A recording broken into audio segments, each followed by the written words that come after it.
ibig sabihin may nag-drawing diyang iba. Hindi yan sa labas. Oh no! Gawin ko muna ito. 1, 2, 3, 4, 5, 6. 6, 5. Ayos na ayos pang uwi ito.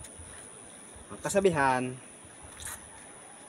pag malaki ang kita, malaki ang buka. Sigurado ito ngayon.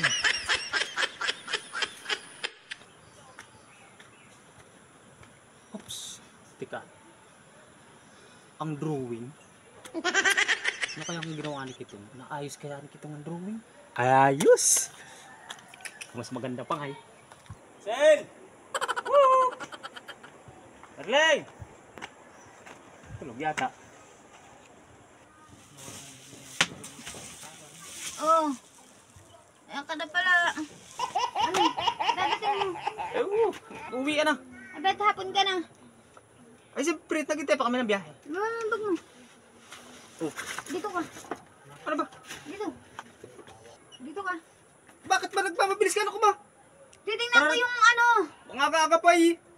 Titingnan ko yung drawing. Ayun ba? Oh, tingnan mo. Oh. At bakit hindi nag-iba? Eh, siyempre, ano man di mag-iiba ano? Ano ba nag-iba din? Oh, kambing pa rin naman yan.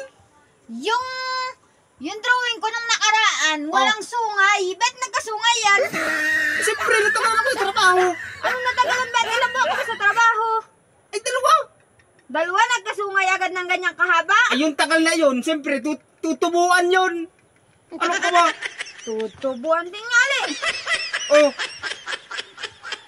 Iba talaga yan, iba. Bakit yung perma ko nagkaiba? ano ba mas maganda pa nga itong pagka-drawing. Hindi ako sa labas. Sandali. Oh, may madami akong dalang pira. Oh. Madami ito. Nag-ano ka sa drawing, mas maganda pa nga yung Oh, drawing. dito may pira. Diyan ako sa labas. Oh, Bakit ba? pumot mo ha? Bakit nag-iba ang perma niyan ha? Mas maganda pa nga yung... Ano, mas maganda. Ibig sabihin may nag-drawing diyang iba. Hindi ako sa labas. Sa labas ha? Ano bang gagawin mo? Gusto ka matulog ha? Huwag ka papasok sa loob. Gusto ka matulog. Sino matutulog niya sa karay? Ikaw din matulog. Huwag ka lang madaming angal. Matutulog ha? Dito ka pasok. Oh, tumbag mo. Tamalaan itong kumot. Anong wala? May inagis ang kumot.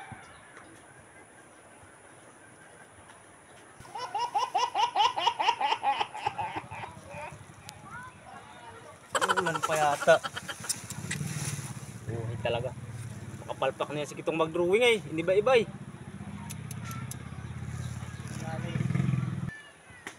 Sus, palpak talaga eh. Nagkasungay eh. Hindi pa